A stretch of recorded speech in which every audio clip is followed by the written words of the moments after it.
এটার ভিতরে হচ্ছে আমার গাছের খাবার, গাছের জীবন বলা হয়, গাছের প্রাণ শক্তি, জীবামৃত। এটা হচ্ছে তরল জীবামৃত। এখানে আছে গোবর, গরুর মূত্র, উটের বেসন, চিটাগুড় ও পাট ঝাড়ের বা বট গাছের নিচের মাটি।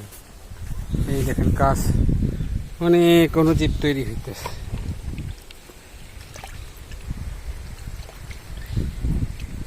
এটা গোবর পচতে 1 বছর সময় লাগে।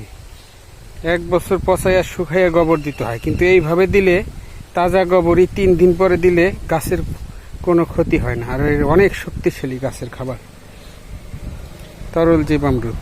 এই আমি গাছে ব্যবহার করি। আমি কোনো সার, কীটনাশক ব্যবহার করি না, রাসায়নিক দ্রব্য ব্যবহার করি না। এই দেখেন,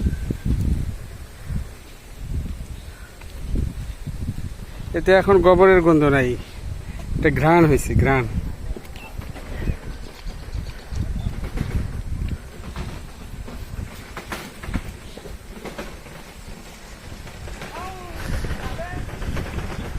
সূর্য যেই দিক, পৃথিবী যেই দিকে ঘোরে সেই দিকে ঘুরাইতে হয়, ঘড়ির কাঁটার মতো।